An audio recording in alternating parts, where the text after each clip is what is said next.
So with Choupo-Moting's heroics in the Champions League last night, that got me thinking, who's one player from every Championship club who flopped during his time at your club but went on to subsequently succeed somewhere else? Today we're going to be having a bit of a look into that. Before we do hop into anything though, a big shout out to our sponsors over at OneFootball. You can find the new OneFootball app in the top line of the description down below. We are just around the corner from this new season, so to get all your recent football updates, information, transfer gossip and everything like that, then OneFootball is really handy to have. Check out all the latest stats as well for a player that your club might be interested in if you want to look at them in a little bit more detail. Live updates to your phone and all that good stuff, so OneFootball link down below. But without any further ado, let's just hop into this one. Barnsley Ivan Toney. I think if you were to tell a Barnsley fan about 5 years ago that Ivan Toney was going to go on to become one of the most prolific and sought after strikers in the EFL, they would have probably laughed in your face. He had a loan spell at Barnsley in the 15-16 season where they were actually promoted, but Ivan Toney wasn't necessarily like a leading figure in that promotion race, just scoring the one goal for them that season. He was still trying to find his feet at that level, albeit he was a teenager at the time. But since that loan spell has just gone on to absolutely exceed at Peterborough, hasn't he? 26 goals for them this year. There's a whole host of Championship clubs interested. I think pretty much every Championship club are taking these days. Birmingham Mark Duffy. Sometimes for a player in the club it just doesn't seem to work out. That was definitely the case for this one.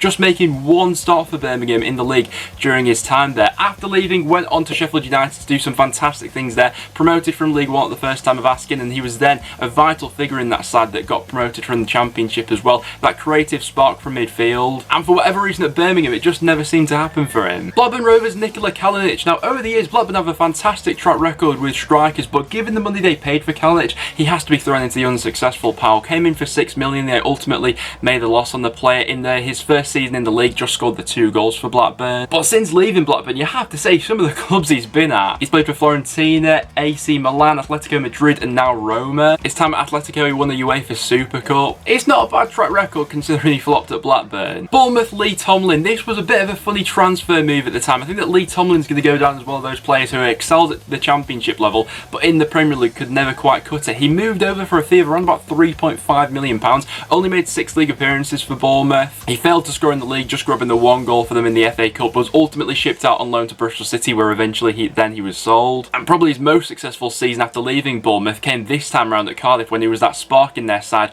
which saw them making the top 6. Superb footballer in the Championship, but with Bournemouth it never happened for him. Bristol City Callum Robinson. Bristol City fans must hate playing against Callum Robinson because he seems to have an absolute masterclass whenever he goes up against Bristol City. He had a very brief loan spell there in the 15-16 season where just didn't seem to fit into Lee Johnson's plans there. Didn't score a league goal for them. Only the 6 league appearances before he eventually came back out on loan to Preston North End, where he eventually signed on the permanent for us. And every time the two sides met, he would just always pop up with a goal, wouldn't he? He eventually got his move to Sheffield United in the Premier League, then got loaned out to West Brom, where he was promoted this season as well. Like I say, Bristol City fans must just hate playing against him. Brentford Will Grigg. He spent just the 1 season there, the 13-14 season, where they were ultimately promoted from League One, but the goals mostly came from the likes of Clayton Donaldson and Marcelo Trotto. Will Grigg didn't really chip in with much, just the 4 goals for him that season. And after being promoted to the Championship, he was deemed not good enough for that squad anymore. They went ahead and loaned him out to MK Dons, where he had an absolutely banging loan spell, scored 22 goals for them, then eventually was sold to Wigan, on for a profit I must say, but then his career at Wigan just went on to excel. He was the catalyst in them getting back up. These days he can't really hit a barn door at Sunderland, but from his time at Wigan he was superb. Cardiff City Bobby Reid. After they signed him from Bristol City after he just bagged 19 goals in the Championship, there was high expectations of Bobby Reid going into the Championship with them, but just never really seemed to fit that style, did he? His chances were quite few and far between, and in what was quite a direct side under Neil Warnock, a more agile striker who would drop back into midfield wasn't really something that fit the system. Ultimately then last season he went out on loan to Fulham and then made that move permanent in January, and then got promoted with them after having a successful season. Coventry went for a bit of a left field pick, Kasper Schmeichel. He had a bit of a dodgy loan spell there out in 2008. It was on the last day of the season when they were in need of something against Charlton on the last day. He dropped a couple of clangers in that match. Ultimately they lost 4-1, but thankfully weren't relegated thanks to results elsewhere going their way. But I think if you were telling the Coventry fan at the time that Kasper Schmeichel would now be regarded as one of the most consistent goalkeepers in the Premier League, who's actually gone on to win it as well, played Champions League football, I don't think many would have believed you. Derby County, and go for a recent one, but Kieran Delaney this season, he was so so bad at the start of the season for Derby, ultimately ended up leaving them halfway through the season, then went back out on loan to Wigan, where he was absolutely superb. In the 12 games he played for Wigan, got 5 goals and 2 assists. I don't know why things didn't work out for him at Derby, because I think he does have something about him. You know, his loan spell a couple of years ago at Forest, I thought he was excellent. He was coming in to fill the boots of Mason Mount at the time, and that was never going to be any easy feat. But it's weird how footballers just don't click at certain clubs at times, which is why I'm very interested to see how he gets on at Norwich next season. Huddersfield Town, Joe Lolly. Now, I wouldn't call Joe Lolly a flop at Huddersfield. He probably just found himself to be surplus to requirements at the end when they were promoted to the Premier League, and then since leaving Huddersfield has just gone on to take his game to a whole nother level at Nottingham Forest, and Huddersfield fans are sitting there looking at themselves thinking, what have we missed out on here? Back-to-back seasons now for Forest where he's got himself into double figures in all competitions. Long-range goals and link-up play, there's not many better. This Huddersfield fan at the time saying that League One was his level, I think he's been left with egg on his face. Luton Town, Craig McElsmith, not an awful player from his time at Luton, but I think the expectations were so high on this one. A striker coming from the Championship from Brighton. Ultimately, during his 2 seasons there, just scored the 4 league goals for them, and considering he was one of their higher earners at the time, they needed to go on and ship him out. He eventually went on to sign for League 2 rivals Wycombe and was then promoted with them at the first time of asking, being one of their catalysts for promotion. Got 10 goals in all competitions that season for Wycombe as they were promoted alongside Luton in League 2. Middlesbrough, Martin Braithwaite. Now, not a bad player by any stretch of the imagination, but the attitude just wasn't quite there. He clearly didn't get on with Tony Pulis from his time at Middlesbrough, and the guy went on from playing with the likes of Rudi Garcia and Jordan Hugill to now playing with Lionel Messi and Luis Suarez. What a bizarre career that he's had. After 2 fairly uninspiring seasons with Middlesbrough where he scored just the 8 league goals, he eventually got his move to Leganés in Spain. Had a relatively decent goal return there, and then somehow, bizarrely, managed to get a move to Barcelona from that. I think even he's still scratching his head thinking, how does this happen? Millwall, George Friend. Believe it or not, George Friend had the briefest of loan spells out at Millwall in 2009. He only spent a month or so there before he was recalled by Wolves after a fairly unsuccessful time. He just didn't seem to fit in. During that season, he actually had 4 different loan spells out to Millwall, Southend, Scunthorpe and Exeter. But then that teenager who struggled in League One for Millwall went on to become one of the most reliable fullbacks in the Championship over the last few years. He's had some fantastic times with Middlesbrough, got a promotion on his CV from his time there. I think he's always been seen as a defendable player at this level. Norwich City, Patrick Bamford. Now, Bamford, I wouldn't say he's the most popular man amongst Championship fans, but for Norwich especially, he did not have a good loan spell there. He was out in the Premier League. He just previously had a fantastic time for Middlesbrough in the Championship, so a lot of people thought that naturally this would be Bamford's time to take the Premier League by storm. Did that happen? No. No, it didn't happen. In the 7 games he had for Norwich that season, he failed to score. The Premier League just seemed to be one step too far for Bamford at that time. But since he has got another promotion on his CV, being promoted with Leeds United this season, where he scored 16 goals, he did get quite a bit of criticism throughout the year, but still decent numbers nonetheless. There's no doubt that he's developed as a player since then, but can Patrick Bamford cut it in the Premier League for Leeds?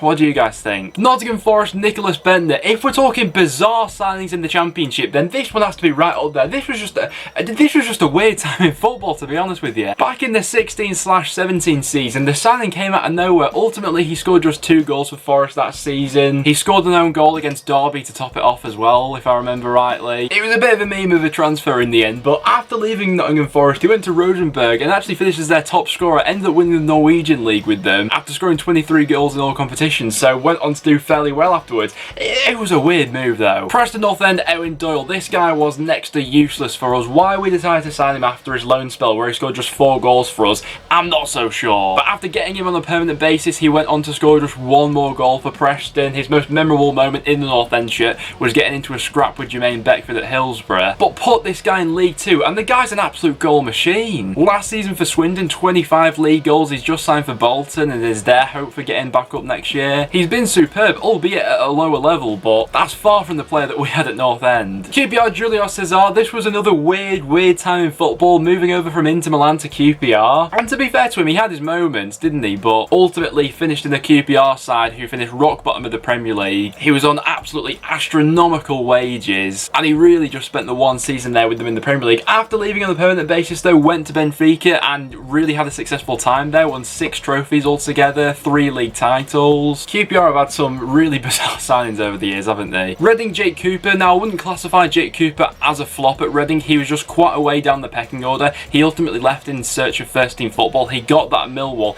and since being at the Den has completely levelled up his game until these days when he's one of the most dominant centre halves in the league. You know, he'd absolutely absolutely waltz his way back into that Reading side these days, wouldn't he? A dominant figure and leader at the back. Over the last couple of years, you can argue that's exactly what Reading have lacked at times. Rotherham United, Darnell Fisher. Now, Fisher was not a popular player, believe it or not, from his time at Rotherham. He was part of a squad which was pretty scattered and all over the place. Rotherham went on to get relegated, and when Preston decided to pick Fisher up from that side, the Rotherham fans' response to that was they couldn't believe they were getting him off their hands, really. He was so under par for them that season. But since arriving at Preston, the guy's been absolutely fantastic for us. You've seen my video from a few weeks ago where I was ranking Championship fullbacks. I'd rank Darnell Fisher as right up there as one of the best in the last few seasons. Bit of a wind-up merchant as well. Does get one too many yellow cards maybe, but he's been superb for us. Sheffield Wednesday, Josh Onomah. He's just been promoted to the Premier League with Fulham, but his loan spell last time I was Sheffield Wednesday didn't really go to plan.